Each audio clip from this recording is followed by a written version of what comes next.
So House Speaker Kevin McCarthy sees this as a big win for himself. Why is that? What's in this bill?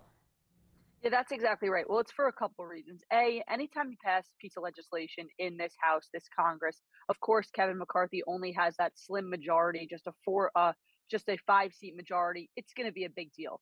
But it was especially a big deal this time because he was able to muster it through despite adding a number of these hot button amendments in. So, as you mentioned, a number of amendments dealing with these hot button issues, these culture war issues like abortion, transgender rights, diversity, and inclusion initiatives, those made it into the bill. And now the NDAA, the Annual Defense Bill, is typically a bipartisan undertaking. But once those hot button issues got into the legislation, it became more of a partisan effort. So that meant Kevin McCarthy was going to have to muster it through with, only losing a handful of his own votes, considering most Democrats were going to vote against it.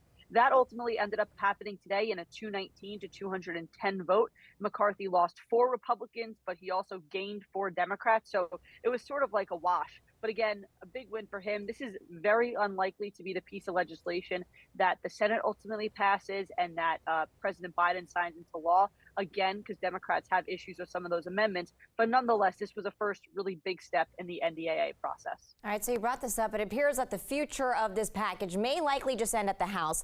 That's dead on arrival in the Senate. So what changes do you think Senate Majority Leader Chuck Schumer will make before he sends it back? Yeah, well, look, Chuck Schumer is not going to allow some of these hot button amendments to be in there. For example, one of them would rescind a Pentagon policy that has to do with abortion medical services and the financials of abortion medical services in the military.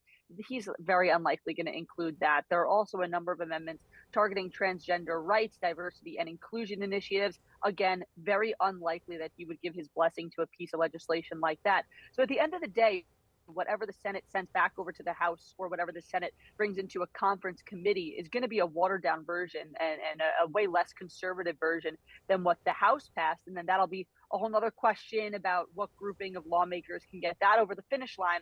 But nonetheless, it's going to look very different than what we saw past the finish line today. All right. Congressional correspondent Mychael Schnell, thank you so much for joining us and for your time. Really appreciate it. Thanks for having me.